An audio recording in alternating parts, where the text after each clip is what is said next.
à tout le monde. Ma sœur, moi je vais te parler vraiment en toute sincérité et en vérité. Vraiment. Tu es une femme vraiment très honnête, tu as fait ce débat pour avoir la vérité. Je te garantis une seule chose, ma sœur. Dans ton débat, les chrétiens sont capables de démontrer par A plus B que l'islam est une fausse religion. Avec des preuves. Et ils ont raison. Les musulmans te donnent des preuves que le christianisme est une fausse religion. Et ils ont raison. Tout ce qu'ils te montrent, c'est vrai. Si les deux sont capables de démontrer chacun que la religion de l'autre, c'est la merde, quelle est la conclusion logique, ma sœur? Que les deux religions, c'est n'importe quoi. Si l'un est capable de démontrer que la religion de l'autre, c'est n'importe quoi, c'est que les deux, c'est n'importe quoi. Quelqu'un qui est intelligent, quelqu'un qui est logique, la seule conclusion qu'il tire de ça, c'est que et le christianisme et l'islam, ce sont des religions fausses. Parce que si ces religions, c'était la vérité, aucun de vous ne seriez capable de démontrer que la religion de l'autre est vraie. Tous les arguments que Ismaël Aka te montre, c'est la vérité. Tous les arguments que l'apôtre vient de te détailler, c'est la vérité. C'est ce que j'allais vous montrer. Si tu vas dans le livre de Lévitique, de Deutéronome et autres, Dieu autorise l'esclavage. Dieu autorise de coucher aussi avec les enfants dans le christianisme. Dieu autorise d'abuser les femmes dans le livre de Deutéronome. Dieu autorise toutes ces choses. Ma sœur, quelle est la vérité dans tout ça? Quelle est la vérité? La vérité, elle est simple. Les musulmans te disent que, ma sœur, il y en a qui disent même qu'ils ont le même Dieu.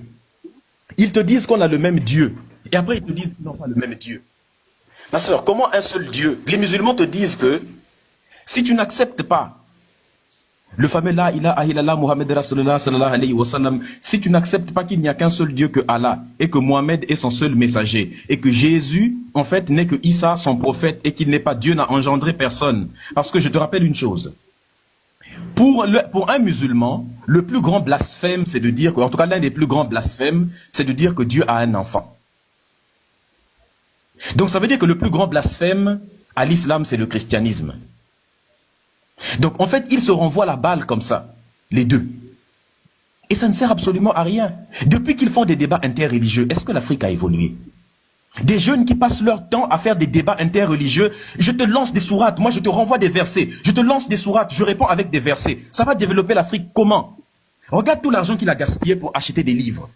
Si c'était des livres de science, ce ne sont même pas des livres de science. Pas de livres de biologie, pas de livres de médecine, pas de livres d'anthropologie, pas de livres d'ingénierie, pas de livres de mécanique, des livres d'islam. En quoi ça va développer le continent, ça? Tous ces livres-là, et qui c'est qui s'est enrichi? C'est l'Arabie Saoudite. Parce que ces livres-là sont imprimés en Arabie Saoudite. Ce sont les Saoudiens qui le font, pour la plupart du temps, ou du moins les pays arabes. Il a enrichi les pays arabes. Qu'est-ce que les Arabes ont acheté qui sont produits en Afrique?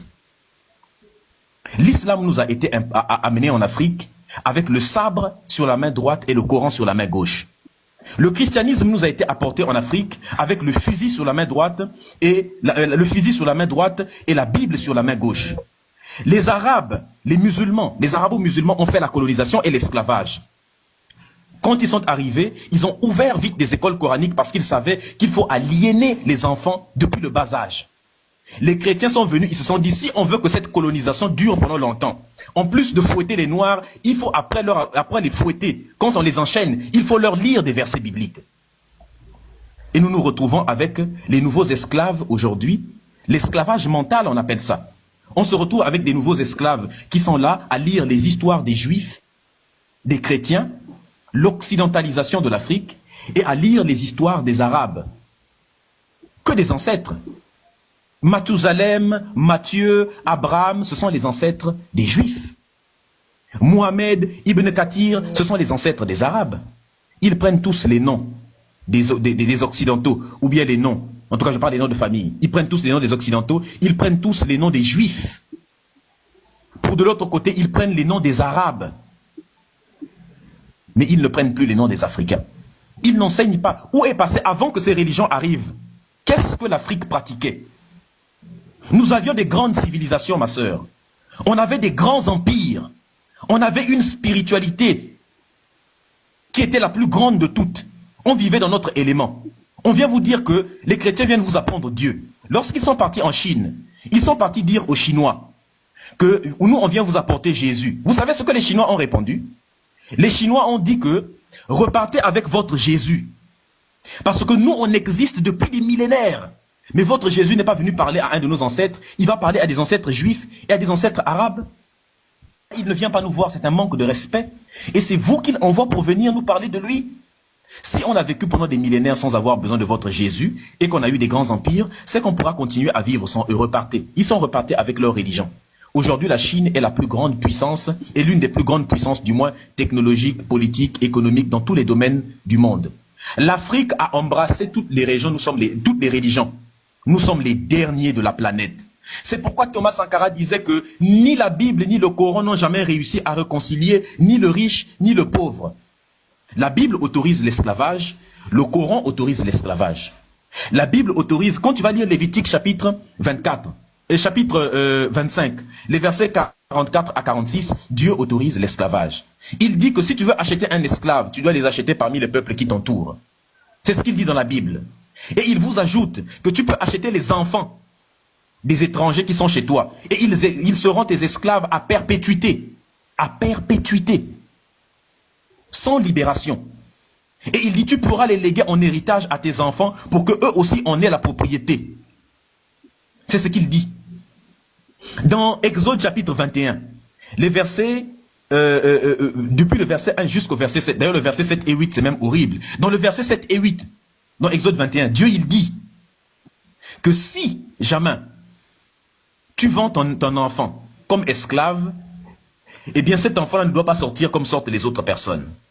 Ce que Dieu propose à la place, c'est qu'il dit que si tu vends ton enfant comme esclave, si elle refuse de coucher avec le monsieur avec qui il est, eh bien, ce type-là doit faciliter son rachat. C'est-à-dire qu'il doit le revendre moins cher. Mais les chrétiens, même dans le Nouveau Testament, parce qu'ils vont te dire, ça c'est l'ancienne alliance, ils ont une pirouette. Ouais, mais ça c'est l'ancienne alliance, c'était l'alliance faite avec les Juifs. Aujourd'hui, nous sommes nous sommes dans la nouvelle alliance. Donc, ils reconnaissent qu'à l'époque, leur Dieu a autorisé l'esclavage et ça ne les gêne pas. Ils disent, c'est l'ancienne alliance. Donc, parce que c'était l'ancienne alliance, c'est quelque chose de bien. Qu'est-ce qu'ils disent de 1 Pierre chapitre 2, versets 18 à 21, quand on dit que les esclaves soyez soumis? Parce que le vrai mot, c'est celui qui était utilisé en juif. Évade. Deutéronome chapitre 23, 3. Là, ça parle plus des bâtards. Dans Éphésiens chapitre 6, versets 5 à 7, c'est la même chose. On vous dit, esclaves, soyez soumis à vos maîtres. Si nos ancêtres avaient écouté, ça veut dire qu'aujourd'hui, là, tu prends la même chose dans Tite chapitre 2, verset 9. 1 Timothée chapitre 6, verset 21. C'est la même chose. C'est-à-dire que si on suit la logique chrétienne, on dit l'esclave doit rester soumis pendant toujours. Ça veut dire que si aujourd'hui, les Blancs décident de venir recoloniser l'Afrique, les chrétiens vont s'agenouiller et vont dire que ta volonté soit faite. Tu sais la chanson qu'ils chantent là? Que ta volonté soit faite. Pareil pour les musulmans. Ils ont codifié l'esclavage. Ils disent que le prophète Mohammed était le meilleur des hommes. Ce type a culbuté, il a épousé une fille de 6 ans. Et il l'a sauté à 9 ans. Et l'apôtre ne vous a pas montré une chose qu'il aurait même pu vous montrer. C'est ce qu'on appelle les tafsirs. Quand vous allez lire les tafsirs, allez taper juste Wikislam, vous tapez Wikislam, pédophilie islam, vous allez tomber sur les tafsirs d'Ibn Kathir, d'Ibn Tamiya, vous allez tomber sur tout. On va vous sortir les tafsirs. Les tafsirs sont les commentaires du Coran. Ça veut dire que Ismaël n'a pas le droit de commenter un verset du Coran. Tiesco n'a pas le droit de commenter un verset du Coran. Le seul qui a le droit de le faire, ce sont les savants. Parmi les savants les plus respectés sont les Ibn Abbas, toutes ces personnes. Et tous disent que la sourate 65, verset 4, autorise d'épouser une enfant. C'est pour ça au Yémen, c'est pour ça qu'en Afghanistan, c'est pour ça qu'en Arabie Saoudite, c'est pour ça que dans le sultanat d'Oman, dans tous ces pays-là, on retrouve en Inde, en Indonésie, chaque année, avant-hier que je te parle, là, il y a une fille qui est décédée en Indonésie par déchirure, parce qu'un musulman l'a épousée comme l'autorise la loi, et puis il a déchiré l'enfant de trou. Il l'a déchirée, elle avait à peine 8 ans. Il l'a déchirée. Elle est morte d'hémorragie, de déchirure vaginale. C'est ce que les religions, les aberrations abrahamiques autorisent. Et tu vas voir que pour s'attaquer à moi, qu'est-ce qu'ils vont faire? Eux, ce sont des noirs comme moi. Mais pour s'attaquer à mon discours, ils vont aller attaquer l'histoire de l'Afrique. Ils vont aller attaquer nos ancêtres. Ils vont aller attaquer la spiritualité africaine. Moi, je ne m'attaque pas à eux parce que je respecte leur personne, ce qu'ils sont. Moi, je ne peux pas m'attaquer à leurs grands-pères parce que leurs grands-pères sont mes grands-pères à moi aussi. Mais eux, ils vont s'attaquer à mes grands-parents. C'est comme ça qu'ils font, les religieux. Ils vont commencer à s'attaquer à l'histoire de l'Afrique. Ça veut dire que tu as des petits juifs sur le panel. Tu as des petits occidentaux sur le panel. Tu as des pays arabes sur le panel. Le seul africain, c'est moi. Je suis un kémite. Je suis le seul et véritable africain sur ce panel. Parce que la seule et véritable colonisation, c'est la colonisation des esprits. Je suis un afrocentré. Je défends l'Afrique, je défends la culture africaine de toutes les invasions qui ont été faites. Les invasions coloniales. Et la plus grande colonisation, c'est celle des mentalités. Regardez des pays. Nous avons des jolis pays tels que la Côte d'Ivoire. Et qu'est-ce que tu vois? Des jeunes qui, au lieu d'aller travailler, sortent des baffles dans la rue et ils se battent à coups de sourates et à coups de versets. Ça nous apporte quoi en Afrique? Parce qu'ils sont en train de transformer la Côte d'Ivoire en véritable poudrière. Le pays va être profondément divisé entre chrétiens et musulmans.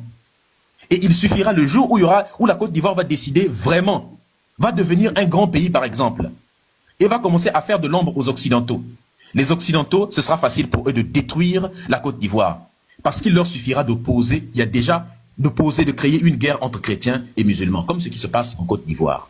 Des spiritualités qui nous sont amenées de l'extérieur. C'est comme ça qu'ils détruisent les continents des gens, les pays des gens.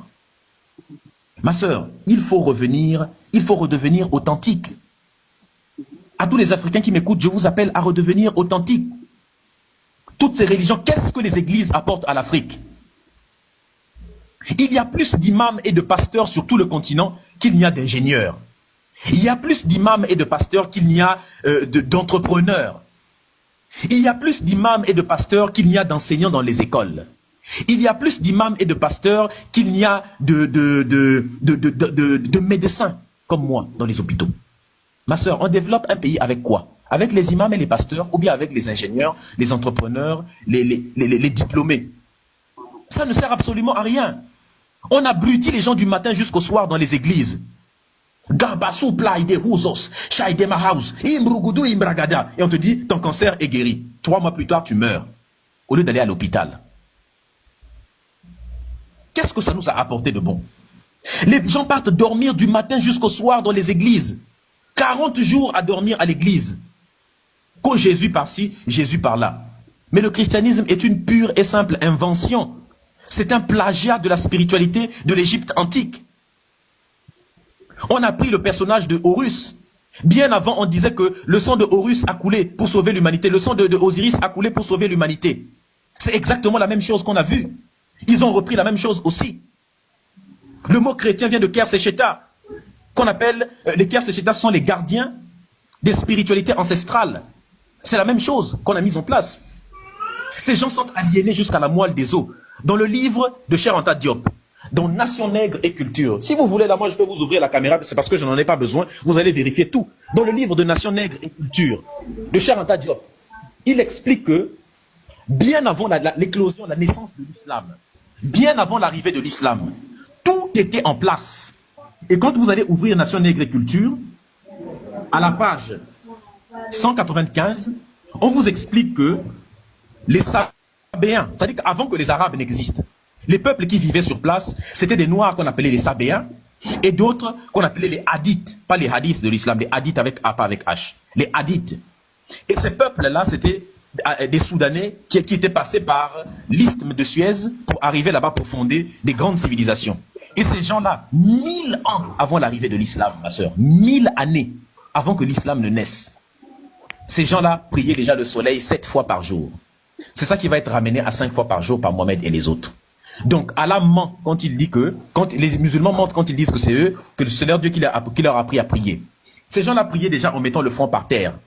Parce qu'ils considéraient que le paradis, les champs d'Iyalou, étaient sous terre. Ce ne sont pas les musulmans qui l'ont inventé. À chaque fois que les musulmans mettent les fesses à l'air pour lâcher des paix au ciel, quand ils ont le visage par terre, ce sont des positions de soumission que les Africains doivent arrêter de faire. Vous priez en mettant les fesses à l'air et la tête vers le front vers le sol. Et vous osez développer, vous pensez que vous pouvez développer un continent comme ça, en étant soumis à des Arabes. Il nous dit que le père de Mohamed s'appelait Abdallah. On dit que Mohamed a reçu la révélation quand il avait 40 ans, ma sœur. Quand il avait 40 ans.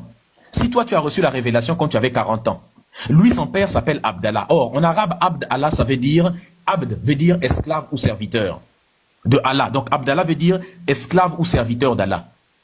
Bon, le Coran nous dit que avant, on ne savait pas le nom. C'est dans le Coran que Allah nous a apporté son nom. C'est-à-dire qu'avant son arrivée, on ne savait pas comment il s'appelait. C'est dans le Coran qu'il a révélé qu'il s'appelait Allah. Comment son père, le père de Mohamed, a fait pour s'appeler Abdallah avant que Mohamed ne découvre le Coran à 40 ans, la révélation? Ça n'a aucun sens. Comment son père a fait pour s'appeler esclave d'Allah? Ça veut dire qu'il y avait déjà des divinités païennes qui s'appelaient comme la déesse Alat. Si vous allez taper sur Google Alat, vous allez vous rendre compte qu'il y avait 3 divinités qui étaient priées à la Kaaba avant. La déesse Alat, la déesse Manat, la déesse Al-Uzza, et il y avait d'autres dieux tels que Ubal et les autres qui ont prié à la Kaaba. Même la tradition musulmane elle-même l'explique. Or, Alat, dans l'Égypte antique, on mettait T souvent comme Kemet, souvent, avec T à la fin. Le T signifiait le féminin.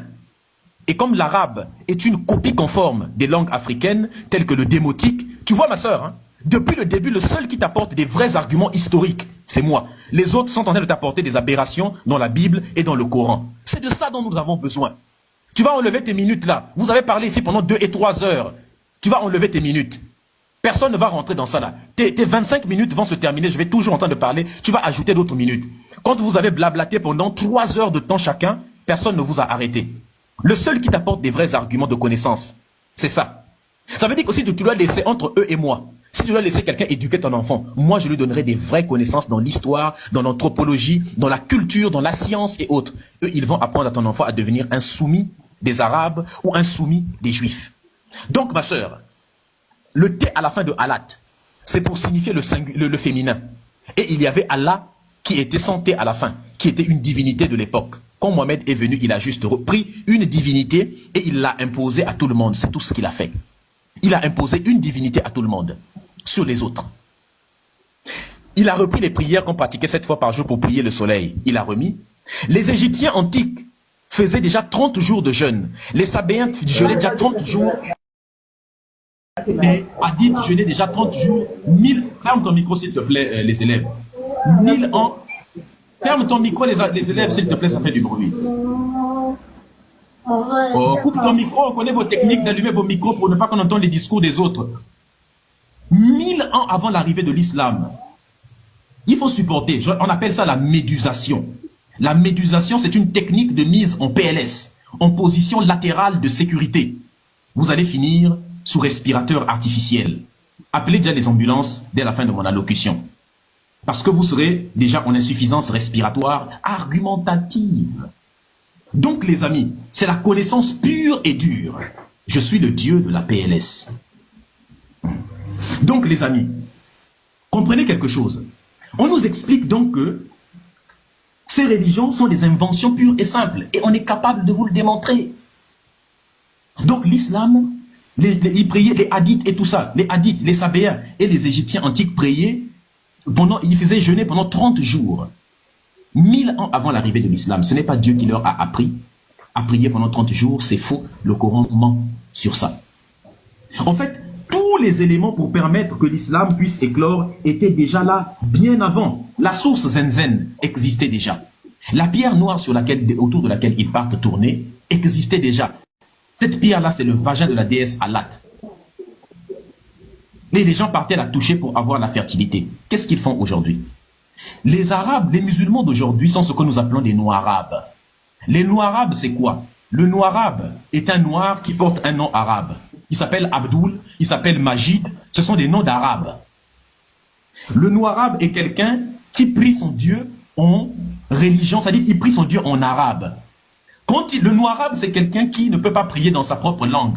En tout cas, du moins, il ne peut pas réciter les prières. Après, il peut réciter ses vœux peut-être. Oui, mais les prières en tant que telles coraniques, il ne peut les réciter que en arabe. Pas dans une langue africaine, parce que la langue africaine ne va pas l'amener au ciel. Dans le Sahih Targhib,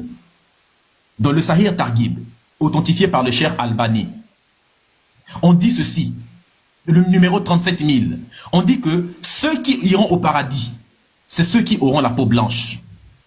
Tous ceux qui entreront au paradis, ils seront blancs de peau. C'est ce qu'ils disent, ma sœur.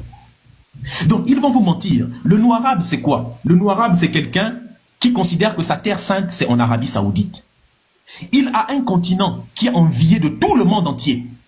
Il habite un continent, le noir-arabe, qui a le sous-sol le plus riche de toute la planète, peut-être même de toute la galaxie. Le noir-arabe, c'est quelqu'un qui a le sol le plus fertile et le plus riche de toute la planète. Mais pour lui, ce n'est pas un paradis. Le noir-arabe est quelqu'un qui a une terre qui a la végétation la plus riche, du moins, les forêts les plus luxuriantes du monde. Il a des déserts, il a des forêts, il a des plaines, il a des savanes, mais ce n'est pas son paradis. Ce mec a tous les types de climats qui existent. Il y a même l'hiver en Afrique du Sud parfois. On a tous les climats qui existent. Mais ce n'est pas ça pour lui. Sa terre à lui sainte, c'est en Arabie Saoudite. Et pour le jésulâtre ou pour le judéo-servile, c'est en Israël ou bien au Vatican. Le noir-arabe, c'est quelqu'un qui part pour aller lapider Satan. Quelqu'un qui prétend se battre contre l'idolâtrie. Oh non, vous les Africains, le féticheur africain, il a égorgé une vache, il a égorgé, une poule, et il a fait verser du sang partout. Wallah al-Hadim, il a versé du sang. Wallah, je te jure, c'est la sorcellerie. Il a versé du sang partout. J'ai vu, il était en train de citer les noms de ses ancêtres. C'est la sorcellerie. Ah bon? Le féticheur africain qui a égorgé une poule, c'est la sorcellerie. Wallah al-Hadim, c'est la sorcellerie. Mais toi, pendant l'Aïd, tu fais quoi? J'égorge un mouton, mais voilà, c'est pas la même chose. Sur le Coran de la Mecque, c'est pas la même chose. Mais mec, tu égorges tout un mouton. Chaque année, tu égorges un mouton. Chaque année. Ça s'appelle pas un sacrifice, ça. Il y a le sang qui marche. Et le mouton doit être vivant.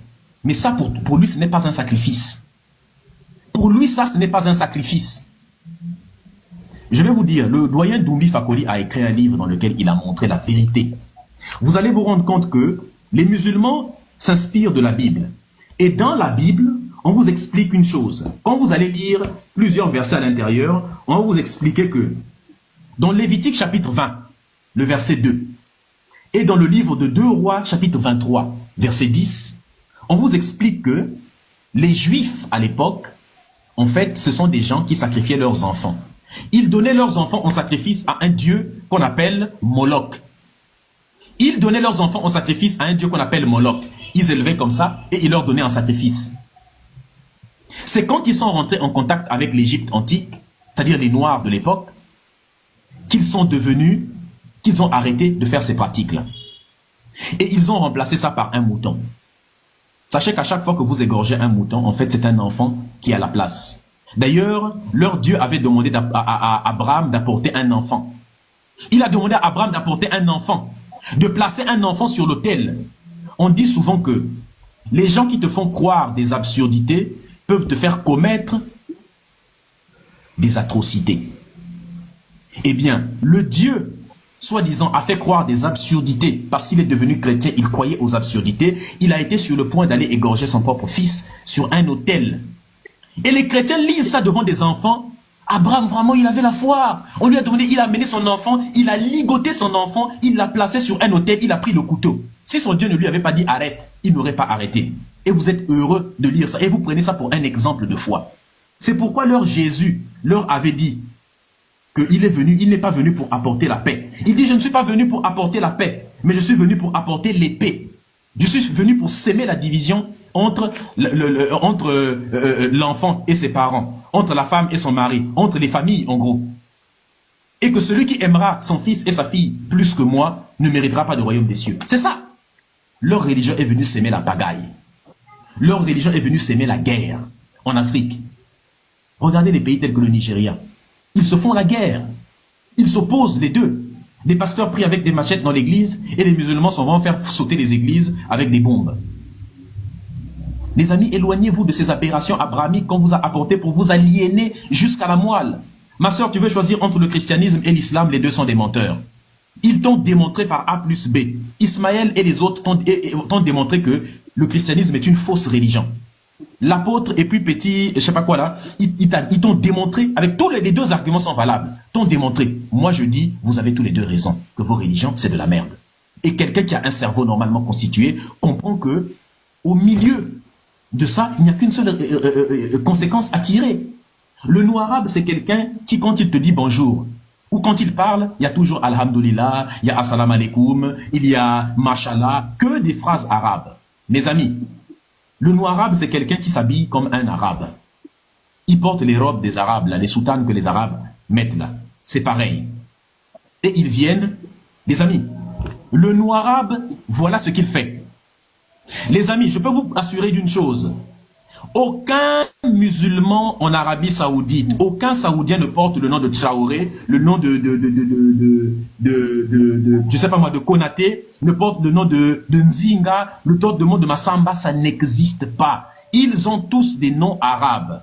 Aucun arabe ne vénère les ancêtres et aucun juif ne porte un nom arabe. Beaucoup de noirs portent des noms juifs et des noms arabes.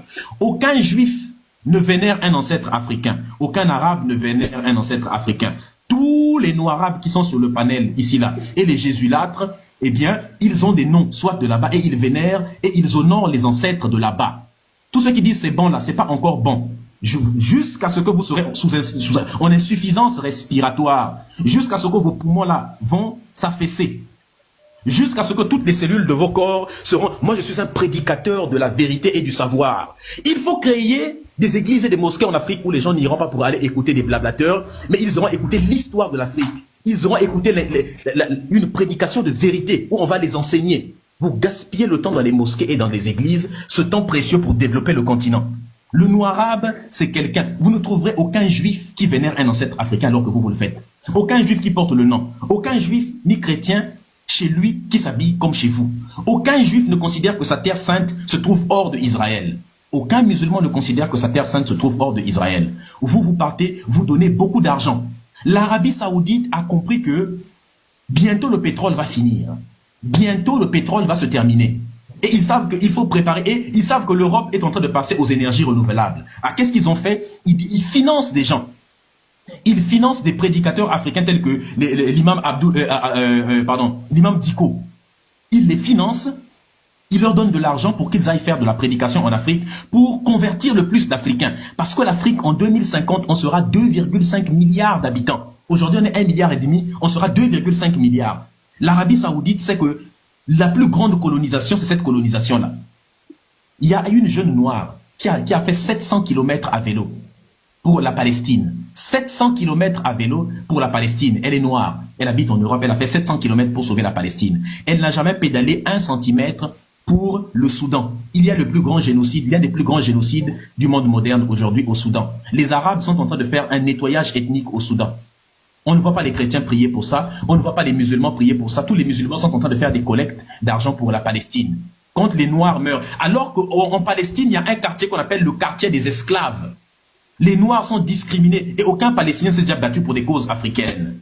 Ayez honte quand même de vous.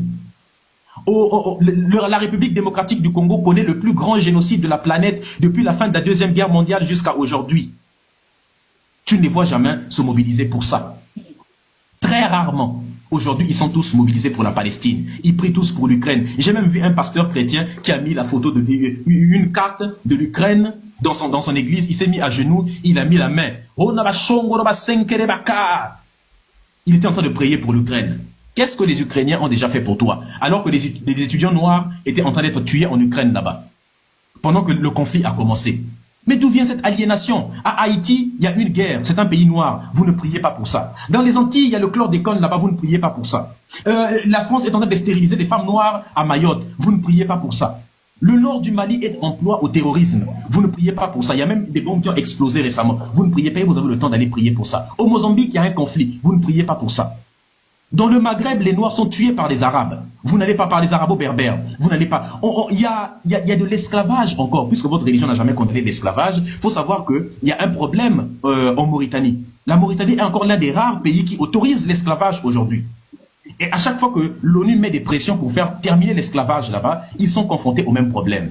Les gens leur disent, mais qui êtes-vous pour venir contredire les lois d'Allah? Allah a autorisé l'esclavage dans le Coran, dans la Sunna et partout. Et il n'a même pas mis, Allah a pris le temps d'interdire de manger le porc, la viande de porc. Il a mis des versets sur ça. Mais il n'a mis aucun verset pour interdire la pratique de l'esclavage. C'est que ça ne tenait pas à cœur du tout. Ils vont te sortir des versets, à toi ta religion, à moi ma religion, nulle contrainte en religion, mais les Kémites sont mis en prison actuellement au Mali. Les kénites sont emprisonnés juste parce qu'ils font la critique de l'islam. Parce que dans cette religion, ils ne supportent pas la critique. Parce qu'il est dit que le mécréant, en principe, il faudrait même le décapiter. Voilà la tolérance qu'il nous apporte en Afrique. À la Mecque, à l'époque, si on suit l'heure de... Parce qu'il y a ce qu'on appelle des versets mécois et des versets médinois. Quand Mohamed habitait à la Mecque, quand leur prophète Mohamed habitait à la Mecque, quand il était parti là-bas, il a trouvé la Mecque qui était très bien. C'est-à-dire que les chrétiens étaient là, les musulmans priaient là-bas, les polythéistes étaient là-bas, les gens priaient, il y avait les déesses, comme je vais expliquer, Manat, Al-Ouza, il y a tout le monde et ils vivaient tranquillement là-bas. Lui, il s'en va à la Mecque, il va leur dire, abandonnez tous vos dieux. Mais ils disent que, abandonnez tous vos dieux. Ils ont dit, mais casse-toi en fait. Ils ne l'ont rien fait. Le mec, il part à Médine, on le chasse de la Mecque parce qu'il était en train d'emmerder tout le monde, il voulait empêcher tout le monde de pratiquer sa religion en paix. Il s'en va à Médine, c'est ce qu'on appelle... comment ils appellent ça déjà? L'égir. On appelle ça l'égir. Il fait l'égir, il part là-bas, arrivé là-bas, il s'en va faire des attaques. Allez taper sur Google les 100 expéditions de Mohamed. Vous allez trouver une liste de 100 ayatrides, pardon. Ils sont partis, vous allez voir les 100 expéditions de Mohamed, où il partait voler des caravanes, il partait piller. Et à chaque fois, les musulmans te disent, Wallah al-Hadim, les guerres que le prophète Mohamed a fait, toutes les guerres de l'islam, ce sont des guerres défensives. Ce sont des guerres défensives. Nous, on a fait ça pour se défendre. Bien sûr, l'islam est venu jusqu'en Afrique pour venir se défendre. Le pacte de Bac, ils ont attaqué l'Égypte, ils ont attaqué le Soudan, ils ont attaqué le Mozambique. C'était pour se défendre. Ils ont attaqué le Kenya et le Congo, c'était pour se défendre. Ils ont attaqué Madagascar pour se défendre. Ils ont attaqué le Mali, c'était pour se défendre. L'Empire du Mali à l'époque, c'est pour se défendre. Ils ont attaqué le nord de l'Afrique pour se défendre, bien sûr. Ils sont partis jusqu'en Europe pour aller se défendre chez eux là-bas. Ils ont attaqué la Perse, c'était pour se défendre. Ils ont attaqué l'Empire byzantin pour aller se défendre. Ils ont attaqué la Palestine pour aller se défendre. Donc eux, ils partent se défendre chez les autres. Ils ne se défendent pas chez eux. Les amis, qu'est-ce qui se passe dans vos têtes? Vous êtes colonisés dans vos mentalités. Vous êtes colonisés. Sur ce panel, il n'y a qu'un seul noir qui défend l'Afrique et qui dit merde à toutes les spiritualités qui viennent dehors de l'Afrique, qui dit merde à toutes les histoires racontées par les gens. Et vous avez tous les autres qui font des fellations à l'histoire des Juifs et à l'histoire des musulmans. Pourquoi vous n'avez pas honte comme ça? Vous avez été aliénés jusqu'à la dernière cellule de votre corps, jusqu'à la moelle des os. Et quand vous allez prendre la parole, vous allez tous les deux vous attaquer à moi. Évidemment. Vous allez tous les deux vous attaquer pour préparer, pour protéger une aberration occidentale et autres, pour protéger des choses de la colonisation. Comment voulez-vous vous développer avec les religions des gens qui vous ont esclavagisé et colonisé? Comment veux-tu te développer avec les religions des gens qui t'ont esclavagisé et colonisé? Combien d'églises? Il y a plus d'églises que d'hôpitaux en Afrique. Il y a plus d'églises et de mosquées qu'il n'y a d'entreprises dans nos continents. Mais ce sont les entreprises. Moi, je passe président d'un pays en Afrique, suppression, même pas suppression, vous allez continuer. Par contre, les églises et les mosquées devront payer l'impôt. Parce que vous ne payez pas les impôts.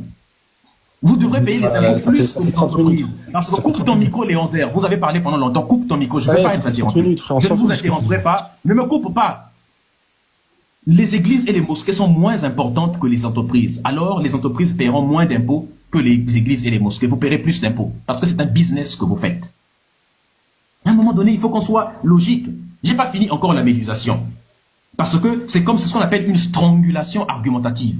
Et tu sens la corde autour de ton cou. Mais c'est la corde des arguments, la corde des faits, la corde de la vérité autour de ton cou pour en train de te désaliéner. Je vais vous tuer tous argumentativement, attention, pas physiquement. Je vais tuer l'aliénation qu'il y a en vous et je vais vous ressusciter moi-même et je vais vous fabriquer à mon image. C'est comme ça, c'est ce qu'on appelle la médusation. Je vais vous fabriquer à l'image de vos ancêtres que vous devriez normalement vénérer. Vous êtes là en train de vénérer les ancêtres des autres au lieu de vénérer vos propres ancêtres. Vous devriez avoir tous honte, les amis. Donc, ma sœur, si tu veux choisir une religion, ne choisis pas les trois. Parce que le judaïsme te dit que, dans le Talmud, il est écrit que Jésus, et je rappelle que le Talmud aussi autorise l'esclavage. Les trois aberrations abrahamiques autorisent l'esclavage. Et dans le judaïsme, on dit que Jésus ira pourrir en enfer dans une, ira bouillir dans une marmite de caca pour l'éternité. Et les Juifs ne suivent pas Jésus. C'est pour ça qu'ils ne sont pas des chrétiens. Ils ne suivent pas le Christ. Pourquoi? Parce que pour eux, il est écrit que, en fait, dans le Talmud, ils enseignent que Jésus, en fait, est un bâtard qui est né d'une relation hors mariage entre un centurion romain, un soldat, un légionnaire romain qui avait le grade de centurion. Il avait couché avec Marie. Or, à l'époque, il est écrit, d'ailleurs même dans le livre dans le livre de Deutéronome, le livre de Lévitique, je pense, il est écrit que si tu couches avec quelqu'un hors mariage, il faut te buter. Il faut te tuer. C'est un véritable Game of Thrones, ces différents livres-là. On a dit, il faut le tuer, s'il le fait. Alors, qu'est-ce qu'ils ont fait? C'est comme l'autre là qui voulait brûler sa fille, comment il s'appelle, Judas qui voulait brûler sa nièce, je pense. Parce que sa nièce avait couché. Parce que sa nièce avait couché hors mariage avec un type. Alors, pour protéger cette relation incestueuse, hors mariage adultérienne, eh bien, qu'est-ce qu'ils vont faire? Ils vont inventer toute une religion pour protéger Marie. C'est pourquoi les Juifs ne croient pas, ils disent que cet enfant bâtard, ils ne vont pas le suivre, c'est un pauvre petit illusionniste qui ira bouillir dans une marmite de caca pour l'éternité. Quand vous allez en Israël, c'est même pas les Arabes qui détestent le plus les Juifs, les chrétiens. En Israël, ce sont les Juifs qui haïssent le plus les chrétiens même que les musulmans. Parce qu'il y a des endroits où tu trouves parfois les musulmans et les chrétiens sont ensemble. Mais les Juifs les haïssent. Parce que dans le judaïsme, ils les traitent de goy. Et ils disent que le goy est un animal qui est né. Ça, ce sont dans le Talmud. Ils disent que les goy sont des animaux qui sont nés avec la forme humaine pour servir les juifs. Et qu'on peut coucher avec l'enfant d'un juif, l'enfant d'un goy, ce n'est pas du tout un péché. Peu importe son âge, même s'il a 2 ans. Coucher avec la femme, culbuter, violer la femme d'un non-juif, ce n'est pas du tout un péché. Il y en a beaucoup, mes amis. Et ils vous disent tous, il y a des chrétiens, tu vas voir un imam sur un plateau télé, un pasteur et un rabbin, ils vont te dire, oui mais on a le même Dieu, on a tous le même Dieu, c'est juste qu'on a les envoyés différents, chez nous on a envoyé Moïse, chez eux on a envoyé Jésus, et là-bas on a envoyé Mohamed, mais sinon on a tous le même Dieu. Comment un seul Dieu peut envoyer une Bible dans laquelle on dit que tous ceux qui ne suivent pas Mohamed iront en enfer? Et le même Dieu envoie un Coran dans lequel il dit que non. Écoutez, dans le Coran, je dis que tous ceux qui ont dit que Dieu a un enfant, tous ceux qui disent que Jésus est le Fils de Dieu, ou que Jésus est Dieu, iront en enfer. Tous ceux qui disent qu'il est mort sur la croix pour sauver l'humanité de ses péchés. Tous ceux qui disent qu'il siège à la droite du Père, ben il est à la droite du Père, on ne sait pas qui est au milieu déjà, ça c'est un problème. Il est à la droite du Père, mais on dit que Jésus c'est Dieu en même temps. Jésus, il est en même temps Dieu, mais quand il était sur la croix, il était en train de prier en disant, Père, Père, pardonne-leur car ils ne savent pas ce qu'ils font. Mais de quel Père il est en train de prier? Ils vont te dire, non, mais en fait, le Père, c'est lui-même. Les chrétiens vont te... Tu dis, mais vous avez des cerveaux normaux? Oui, mais Jésus, c'est Dieu lui-même. Jésus, c'est Dieu lui-même, oui. Mais le Père qu'il prie là quand il est sur la croix, c'est qui? En fait, il prie lui-même. Oh non, non, c'est sa théophanie qu'il est sur la croix. Donc Dieu se prie lui-même. Oh non, c'est le Père, le Fils et le Saint-Esprit. En même temps, c'est la force agissante. Donc Dieu se prie lui-même sur la croix. Mais quand il était en train de se faire baptiser, quand il se faisait baptiser là dans l'eau, il y a une voix qui a retenti, qui a dit que celui-ci est mon fils bien-aimé. C'est qui parlait? Oh non, c'est Dieu lui-même qui parlait. Donc Dieu jouait de la comédie. Il dit celui-ci est mon fils alors que c'est lui-même qui est son propre fils, lui-même encore. Il est mort sur la croix et il part au ciel, il siège à la droite du Père. C'est qui le Père? C'est Dieu. Mais c'est qui est à la droite du Père? C'est Dieu lui-même aussi, c'est Jésus. Donc Dieu a un fion qui est tellement gros qu'il est capable de s'asseoir à la fois au milieu et à sa propre droite lui-même. Imagine les fesses de Dieu. Dans le livre de Genèse, on vous dit que Dieu se répand d'avoir fait l'homme. Ça veut dire que Dieu regrette d'avoir fait l'homme. Et dans le livre de Samuel aussi, Dieu dit que je me répands d'avoir établi Saul comme roi, car il se détourne de moi. Se repentir, ça veut dire regretter. Les amis, Dieu dit qu'il se répand. Dieu dit qu'il regrette. Comment un Dieu peut-il se repentir et regretter? Regretter, ça veut dire que c'est avoir des remords pour quelque chose que tu as fait de mal, dans l'intention de le corriger. Parce que tu sais que ce que tu as fait était mauvais et tu voudrais que ce soit bien. Ensuite, ça veut dire que Dieu ne savait pas, Dieu ne peut pas être omniscient, omnipotent, il est peut-être omnivore même. Puisqu'on dit que c'est lui qui est à l'origine de tous les meurtres qu'il y a sur terre. Ça n'a aucun sens, les amis. Comment un Dieu peut-il regretter alors qu'on dit que Dieu sait tout à l'avance? Donc avant de poser un acte, Dieu connaît cet acte-là à l'avance avant de le poser. Donc il devrait normalement savoir que l'acte qu'il fait est mauvais. Comment un Dieu peut-il avoir des regrets? Il ne peut pas regretter. On dit que Dieu est amour. Un Dieu qui ressent des sentiments. On dit que Dieu a été on dit que Dieu se répand d'avoir fait l'homme. Et Dieu fut affligé dans son cœur. Ah bon? Dieu fut affligé dans son cœur, ça veut dire que Dieu a un cœur alors. Mais si Dieu a un cœur, c'est que c'est un être humain. Si Dieu a un cœur, c'est que c'est un être humain parce que le cœur est un organe. Moi, je suis cardiologue. Moi, je sais que le cœur, c'est un organe. Donc, Dieu, en fait, a un cœur. Donc, Dieu est un être humain. puisqu'il a été affligé dans son cœur. Oh, ils disent, non, non, non, Dieu en fait n'est pas un être humain, Dieu est un esprit. Mais comment un esprit peut avoir un cœur? On dit que non, Dieu s'est assis sur son trône. Mais pour s'asseoir, il faut avoir les fesses, non? Donc Dieu a les fesses. Parce que Dieu, il s'assoit sur son trône. Ils vont dire, non, la Bible parlait en parabole. On ne parle pas de fesses naturelles, mais on parle de fesses célestes. Donc Dieu s'asseyait sur le postérieur céleste. Un esprit qui a des fesses pour s'asseoir. Mais un esprit ne s'assoit pas. En fait, ils vont te dire des choses qui n'ont pas de... que Dieu est esprit, mais Dieu est amour. Mais l'amour, ce sont des sentiments. Dieu se met en colère et détruit Sodome et Gomorrhe. Mais la colère est une émotion. Dieu, son cœur a été affligé. L'affliction, c'est quand quelqu'un te fait du mal. Mais ressentir le mal dans le cœur, c'est une émotion. Dieu regrette. Le regret, c'est une émotion. Donc, ça veut donc dire que Dieu ressent des émotions. Mais un esprit ne peut pas avoir d'émotions. Donc, ce n'est pas Dieu qui nous a créés à son image, mais c'est l'homme qui a créé Dieu à son image. Nous avons créé, nous les êtres humains, Dieu à notre image, et nous lui avons donné des caractéristiques humaines. Moi, je pense qu'il existe un Dieu peut-être, mais le Dieu auquel je pense, moi, est un Dieu qui n'a envoyé aucun prophète, un Dieu qui n'a envoyé aucun être humain, qui n'a écrit aucun livre qui contient des erreurs. Il n'a envoyé aucun livre qui contient la violence, l'esclavage. Je pense que Dieu, c'est simplement la nature. Dieu, c'est une énergie qui rend possible notre vie, cette énergie qui nous maintient en vie, qui fait pousser les arbres, qui fait couler les rivières, qui fait bouger les planètes, qui rend possible tout ce qui est. C'est ce qu'on appelle Dieu. Dieu, c'est la nature, simplement. Et si tu veux connaître Dieu, tu dois étudier la nature. Voilà pourquoi le meilleur moyen de connaître Dieu, c'est d'étudier la science. C'est de pratiquer la science, c'est d'avoir des connaissances. Parce que plus tu pratiques la science, plus tu as des connaissances, plus tu déchiffres la nature. Une équation, c'est quoi? Une équation, c'est une façon d'écrire un principe naturel en langage mathématique. Plus tu vas décoder la nature, plus tu vas te rapprocher, tu vas devenir intelligent.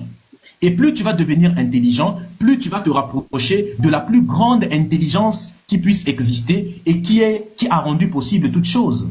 C'est l'intelligence supérieure qui a rendu possible toutes les intelligences. Mais c'est pas en devenant idiot. Parce que si tu veux t'éloigner le maximum de Dieu, deviens religieux. Parce que la religion, c'est l'idiotie. La religion te dit que tu dois rester là La religion, c'est le dogme. Le dogme, c'est l'interdiction de remettre en cause les vérités dites absolues. Le Coran te dit que ce qui est à l'intérieur, c'est la parole d'Allah. Nul n'a le droit de douter. Parce que c'est la vérité absolue. Pourtant, dans le Coran, dans la sourate 51, verset 49, Dieu te dit ceci. De toute chose, nous avons créé un couple de 2 éléments mâles et femelles. Alors que c'est faux. Tout ce qui existe n'est pas mâle et femelle. Il y a des choses qui sont même mâles et femelles en même temps. En microbiologie, les cellules ne sont ni mâles ni femelles. Hein? Elles ne sont ni mâles ni femelles. Elles se divisent elles se reproduisent par scissiparité. Il y a des bactéries qui ne sont ni mâles ni femelles. Il y a ce qu'on appelle la parthénogénèse, qui est la capacité d'un animal à se reproduire tout seul. Il y a l'hermaphrodisme, avec les escargots et autres. Hein, il y a les coquilles de Saint-Jacques, les lombriques, les ténias, le ténia que vous connaissez là. Hein, il y a le poisson clou, il y a les fleurs aussi qui détiennent ce qu'on appelle le pistil et les tamines. Donc à un moment donné, je ne vous comprends pas. Si c'est Allah qui a créé tous les êtres qui sont par paire, par deux de deux, ça veut dire que les êtres humains qui ne sont pas par paire là, c'est pas lui qui les a créés. Ce que je viens de vous citer là, c'est pas lui. Donc qui c'est qui a créé toutes ces choses? Point d'interrogation. Ça n'a aucun sens. Dans la sourate 6, verset 38, la sourate Al-Aman, on vous dit ceci. Toutes les créatures sur terre et tous les oiseaux qui volent avec les ailes vivent en communauté. Ça veut dire que nous n'avons rien omis. C'est-à-dire que Allah est celui qui a créé toutes les créatures sur terre et tous les oiseaux qui volent avec les ailes. Pourquoi il a ajouté qui volent avec les ailes? Il y a des oiseaux qui volent avec leurs testicules aussi. Parce que tous les oiseaux que nous on connaît, ça vole avec les ailes. Il n'y en a pas qui volent avec les testicules. Donc il dit tous les oiseaux qui volent avec les ailes. Il dit toutes les créatures, calme-toi. Tu auras son temps de répondre. Ouais, ça fait 1 heure, on peut répondre à tes bêtises un petit peu. Vous avez parlé pendant 3 heures. Je suis en train de chuter. Laissez-moi parler. Ne pas mettre le live en danger, faut pas dire un mot. Chut, vas-y, je suis ici, on va répondre, vas-y. Voilà, donc calme-toi. Donc il n'y a pas d'oiseaux qui volent avec les noyaux. Tous les oiseaux volent là avec les ailes. Et ils disent, toutes les créatures sur terre et tous les oiseaux qui volent vivent en communauté. C'est faux. Tous les oiseaux, tous les animaux ne vivent pas en communauté. Allah a menti, parce que c'est pas lui qui les a créés. L'ocapique ne vit pas en communauté. Le paresseux ne vit pas en communauté. Le jaguar ne vit pas en communauté. Les léopards des neiges, le chat forestier, l'ours polaire, le kaolac, le gulot ou le glouton si vous voulez, ou le carcajou comme on l'appelle parfois comment on appelle ça au Canada par exemple. Le ratel, tous ces animaux-là ne vivent pas en communauté du tout. Et le tigre. La question c'est, le tigre, voilà, ne vit pas en communauté. La question c'est, si Allah, lui, il a créé les animaux qui vivent en communauté, c'est qui a créé tous les animaux qui ne vivent pas en communauté? C'est une autre divinité. Sourate 16, verset 66. La sourate An-Nahl. Moi, je dis, c'est A-N-N-A-H-L. Mais ça dit An-Nahl. Mais moi, si tu prononces ça rapidement, tu dis la sourate An-Nahl. Donc, la sourate An-Nahl, eh bien, c'est une sourate qui dit que, dans laquelle Allah dit, il a créé, il dit que il y a certes une science dans les animaux, nous vous abreuvons de ce qu'il y a dans leur ventre. Un mélange d'excréments et de sang. C'est-à-dire qu'un mélange de caca et de sang. Un lait pur et délicieux pour les buveurs. Deux erreurs graves scientifiques. Un, c'est de dire que le lait est un mélange entre le caca, le caca et le sang de la vache. C'est faux. Le lait est produit par des glandes qui sont spécialement constituées dans les mamelles de la vache. Et grâce à une hormone, la prolactine, qui est libérée par le cerveau et qui va titiller ces glandes mammaires pour leur demander de produire du lait. À aucun moment, c'était un mélange entre le caca et le sang. Et il dit, deuxième erreur, il dit, un lait pur, faux. Le lait qui sort de la vache n'est pas pur, parce que ce lait contient des impuretés. Les impuretés, c'est quoi? C'est des microbes parfois, c'est tous ces éléments qui peuvent faire que tu ne peux pas le boire directement. Même si certaines personnes qui ont un système immunitaire assez robuste peuvent le boire sans tomber malade. Mais si ça tombe sur quelqu'un qui n'a pas un